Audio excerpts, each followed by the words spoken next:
Dans la culture moi aussi, la grossesse hors mariage a longtemps été considérée comme une honte, une transgression grave, parfois punie par l'exclusion ou des mariages forcés dits réparateurs.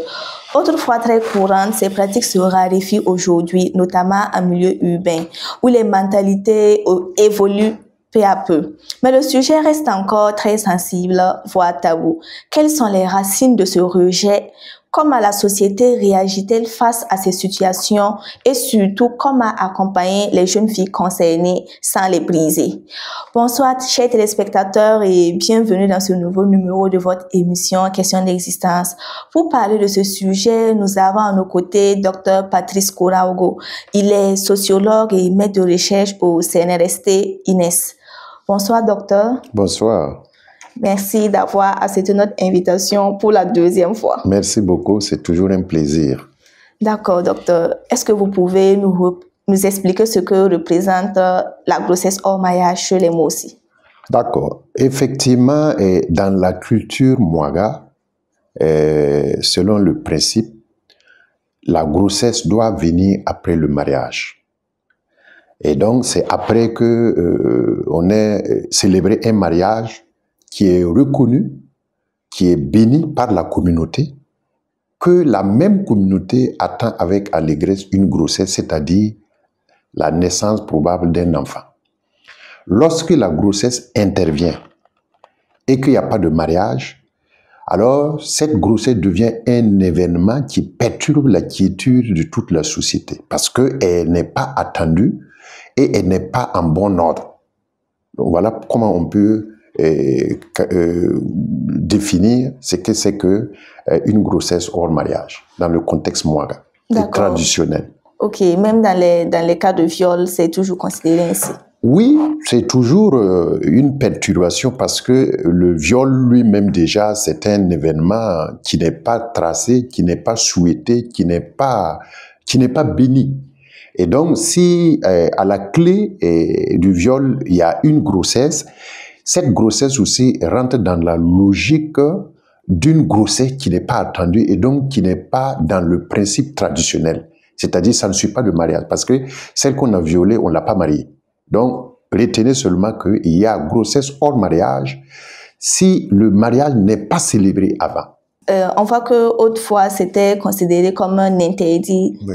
Pourquoi c'est toujours considéré ainsi? Pourquoi l'interdit est toujours aussi fort? Alors, la grossesse hors mariage est véritablement un interdit. Pourquoi? Parce que dans la logique traditionnelle, elle va être considérée comme ce que les sociologues appellent une déviance. La déviance, c'est lorsque vous vous mettez à l'écart, vous vous éloignez des principes culturels et surtout des normes sociales qui sont énoncées et dictées lorsque vous voulez dérouler un comportement. Donc, c'est un interdit parce que la société Mwaga va considérer la grossesse hors mariage comme un phénomène qui s'émancipe des bonnes conduites.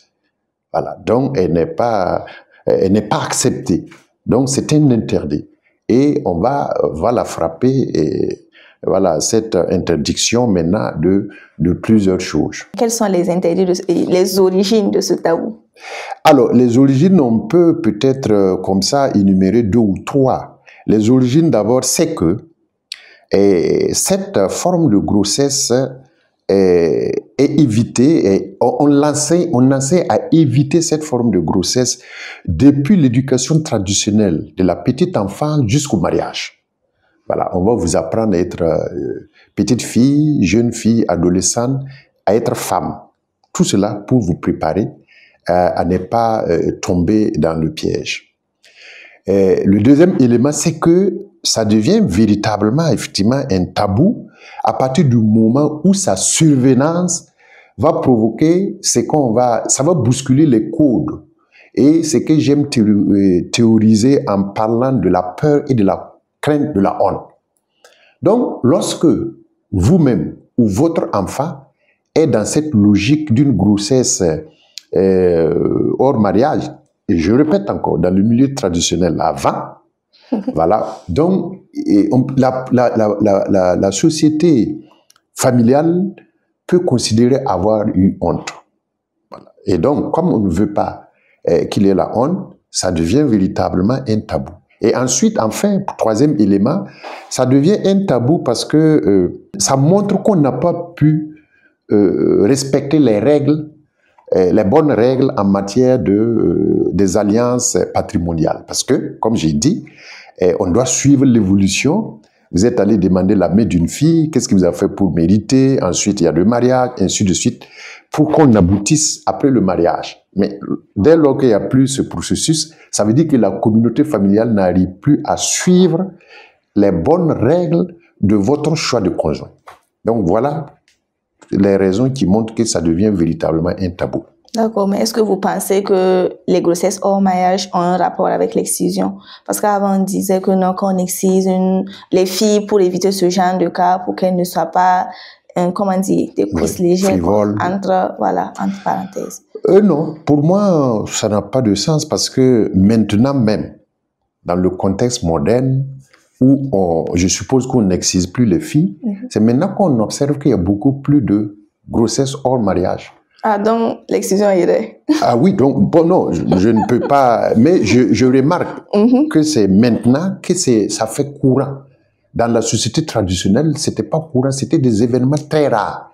Or, c'est en ce moment qu'on excisait. Maintenant, on n'excise plus, mais on peut dire que, sans avoir fait des études, je me dis que c'est devenu courant. Comme vous-même vous l'avez dit dans votre introduction, c'est devenu un phénomène qui est en passe d'être accepté. Alors que dans la vie traditionnelle, c'était pas accepté parce qu'il y avait plusieurs conséquences sur l'image de la famille. Donc, en gros, il y a un rapport? Non, pour moi, il n'y a pas de rapport. Il n'y a pas de rapport parce que je crois seulement que c'est le contexte qui favorise cela. Comme il y avait un contexte qui réprimandait cela. Pour moi, c'est sur le plan de relâchement des valeurs qu'il faut soutenir ce phénomène et non sur une pratique qu'on suppose être rétrograde maintenant. Mais dans le cas d'une grossesse hors mariage, je parle toujours dans la société, mais aussi traditionnelle, où se situent les responsabilités, la jeune fille et l'homme qui a enceinté la jeune fille? Effectivement, on sait que pour qu'il y ait grossesse, il faut qu'il y ait un jeune homme et une jeune fille. Maintenant, l'appréciation de la responsabilité de chacun, elle va dépendre du statut de chacun. Qu'est-ce que je veux dire par là? Lorsque un jeune garçon met en grossesse une jeune fille, il va être réprimandé, mais moi je remarque que ça peut être juste. On peut le gronder verbalement et même au bout des lèvres.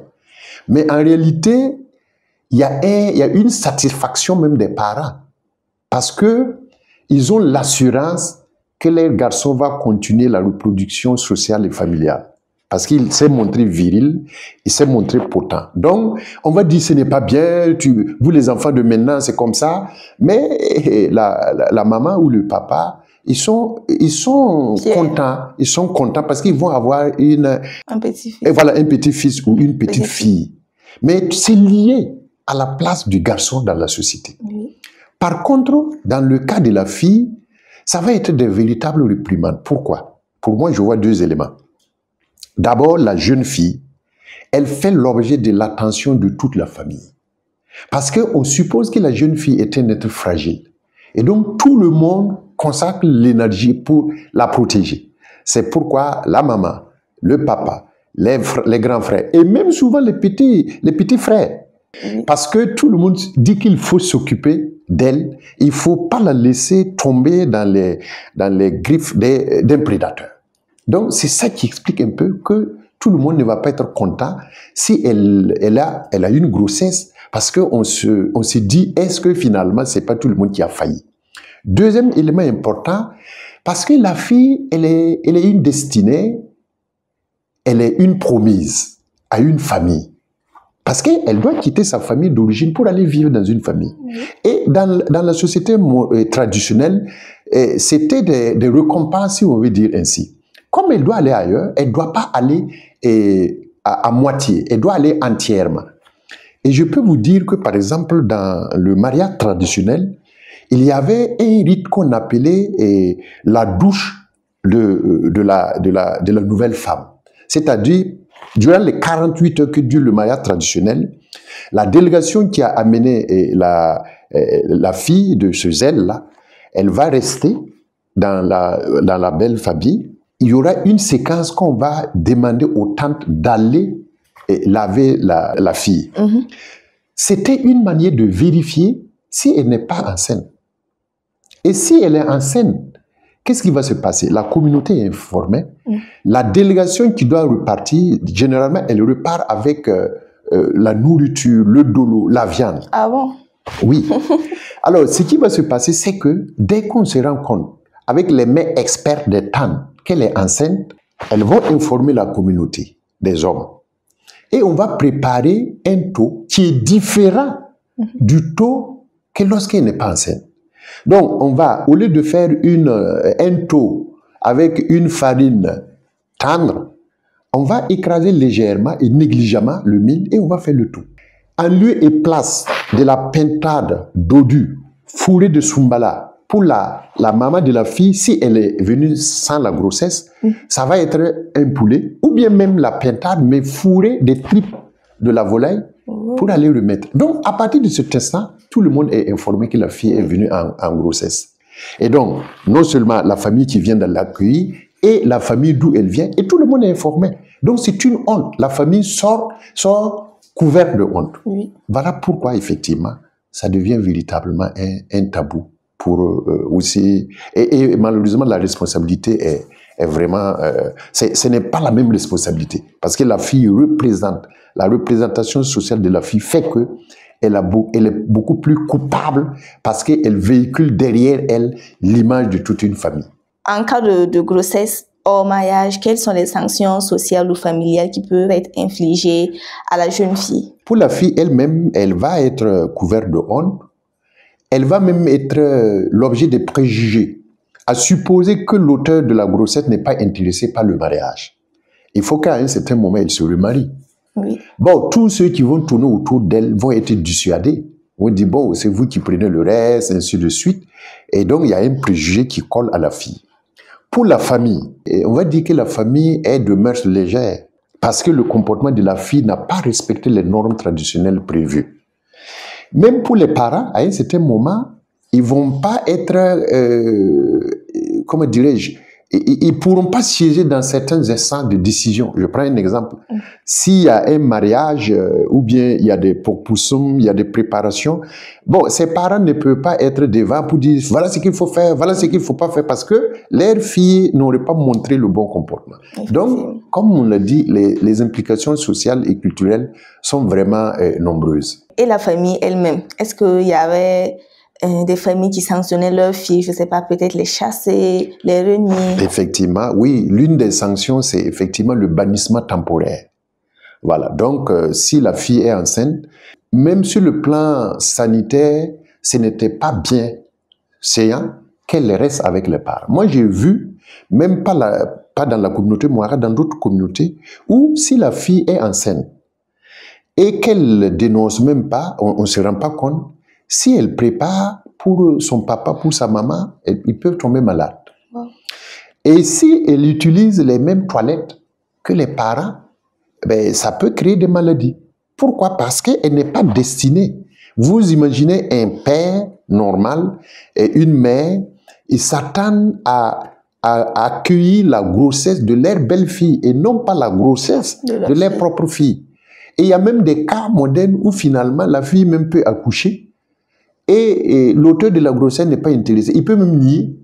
Et ce sont des grands-pères qui se retrouvent à être pères. Oui. Il y a d'autres même qui mettent sur l'acte de naissance de leur petit-fils leur propre nom parce qu'il n'y a pas de nom pour les enfants. Est-ce que le mariage réparateur est encore pratiqué? Oui, bon, je suppose. Le mariage réparateur, comme on a échangé, vous l'avez dit, c'est...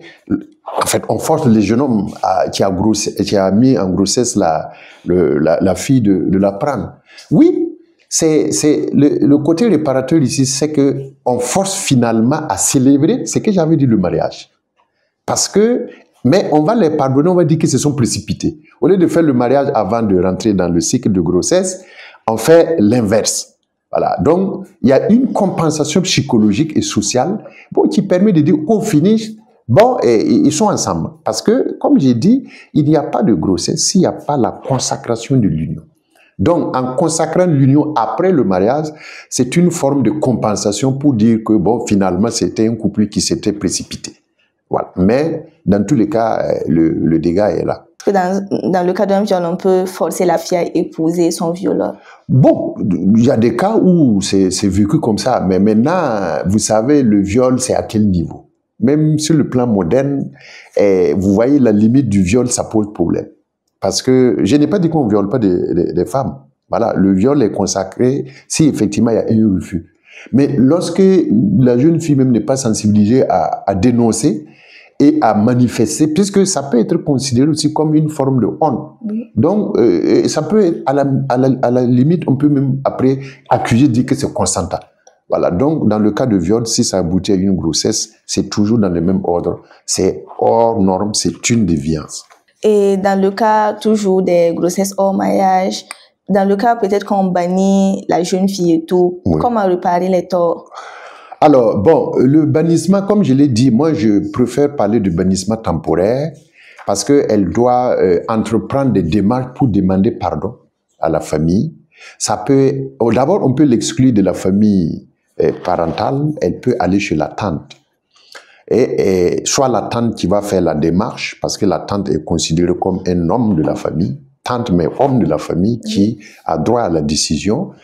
Elle peut passer par le bout de cassement, c'est-à-dire l'ancien, bon pas l'ancêtre, le plus âgé de la famille, pour venir reconnaître les torts. Et il y a des formalités, on peut lui dire d'amener ceci, pour que elle et son papa ou la maman, pour la maman ça va, il y a toujours une certaine complicité. Et d'ailleurs, la faute de la fille peut être sur la maman. Oui. Mais pour le papa, il faut vraiment un certain nombre de démarches. On peut passer par les canons de demande de pardon et de mécanismes de réconciliation. D'accord. Mais dans certains cas, le rejet est vraiment total, hein? Oui, il y a certains cas. On te dit qu'on ne veut plus tout. Oui, il y a certains cas où le rejet est total. Et j'ai même vu des cas où même l'auteur de la grossesse a accepté faire le mariage, mais le papa n'est jamais d'accord. Il a épousé, ils sont allés en Côte d'Ivoire, revenir, mais il n'a jamais été d'accord jusqu'à sa mort. Parce que le principe n'a pas été respecté. La honte qui a été supposée mise sur la famille n'a pas été lavée et ne peut pas être lavée. On dit que quand ton nom se gâte au marché, c'est difficile de passer de case en case pour, voilà, pour revoir cela. C'est ça. Donc, même dans ce cas, ça pose toujours problème. D'accord, mais que deviennent ces jeunes filles-là? Bon, ces jeunes filles... rejetées. Oui, bon, heureusement qu'il y a des structures qui peuvent s'en occuper. Par exemple, les religions, beaucoup de religions révélées, que ce soit les catholiques, les protestants, ils accueillent les filles qui font l'objet de ce rejet et qui les aident à accoucher et à s'occuper de leurs enfants. Et il y a aussi des ONG qui luttent contre voilà, cette peut-être pratique. Bon, mais c'est lié à notre tradition, c'est lié à notre culture. Elle peut être taxée de mauvaise, mais au final, il faut dire que c'est dans le principe de bien éduquer des enfants. Parce que plus on accueille, plus c'est intégré comme dans la société moderne maintenant, plus c'est comme si c'était encouragé. Voilà. Alors que, bon, ça y va de la respectabilité même de la femme. Et dans sa future belle famille, et même à l'égard de votre homme. Voilà. C'est vrai qu'il y a beaucoup de cas. Mais vous remarquerez que si le jeune homme suit toutes les règles, vous mariez traditionnellement, ainsi de suite, c'est beaucoup. Vous avez la voix au chapitre dans votre famille par rapport que si vous escamotez. Et souvent même la fille peut prendre la grossesse et le monsieur qui va après dire, ah oui, toi-même tu es. Il peut même être le premier à dire que vous êtes frivole. Oui. Que parce que voilà, c'est vous qui avez cédé, moi je ne voulais pas d'enfant. Donc là, votre image diminue de valeur. Voilà. Donc c'est toujours bon de dire aux jeunes filles de bien s'abstenir pour être dans les règles de l'art. Voilà. Parce que ce n'est pas une course. Donc, on remarque vraiment qu'il y a des changements quant à la perception de ces grossesses-là. Exactement, il y a des changements parce que les parents qui ont été à l'école ne voudraient pas jeter en pâture leur fille. Parce que c'est une façon aussi de les jeter en pâture si elles se retrouvent seules avec une grossesse, sans moyens. Et moi, j'ai vu des parents qui ont respecté la tradition, mais ils ont contourné là où la fille est allée s'occuper d'elle. Ça veut dire qu'ils sont partagés entre la modernité et la tradition, entre la réalité de la vie moderne et les exigences du village. D'accord. Et ça m'amène à vous poser cette question. Est-ce qu'il est possible de concilier respect des traditions et accompagnement humain des jeunes filles dans ces situations? Bon, c'est difficile, mais quand la situation se présente, il faut la prendre avec beaucoup de tact pour ne pas verser, comme on le dit, le bébé avec l'eau de bain. Parce qu'une fois que la grossesse est là, bon, réprimander, ça ne rapporte plus rien. Voilà, il faut s'assumer, mais continuer à changer la donne, parce que si l'aîné des filles prend la grossesse, si vous ne faites pas attention, la tendance dans la famille va être que tout le monde passe par cette case. Et donc, je crois que les parents peuvent s'occuper de l'enfant, de la maman, ne pas la jeter en pâture, mais continuer la sensibilisation pour que les autres sœurs qui suivent là puissent quand même tendre vers la normalisation des règles. Quel est le rôle des médias, des ONG, des religions? Voilà, bon, le rôle, comme ce que j'avais déjà anticipé, bon, c'est de sensibiliser. Voilà, au cas où la grossesse intervient, bon, qu'il n'y a pas beaucoup de dégâts, parce que déjà être en grossesse n'est pas facile. Si on est rejeté par sa famille, ça se complique davantage. Et au bout du tunnel, on ne gagne pas beaucoup en les jetant comme ça en pâture. Mais moi, j'insiste, je persiste pour dire que ce n'est pas une raison pour encourager les filles à aller dans ce sens, parce que si on l'avait instauré dans le contexte traditionnel, c'était pas pour rien. Voilà, c'était pour que l'honneur de la famille. Pourquoi on continue d'aller faire des mariages? Pourquoi on continue d'aller faire le poussoum? C'est parce qu'on y croit. On croit que c'est le moment où on scelle effectivement l'union entre deux communautés qui s'acceptent et qui s'entraident. Donc, il ne faut pas vider le contenu du mariage traditionnel en disant que voilà, bon, écoutez, chacun peut aller prendre sa grossesse. Dans tous les cas, ils sont obligés de s'amuser avec l'enfant. Et justement, dans ce cas, quel conseil est-ce que vous avez à l'endroit de ces jeunes filles? Moi, je préfère qu'on évite les problèmes que de les résoudre. Maintenant, si on n'arrive pas à les éviter, on est obligé de les résoudre.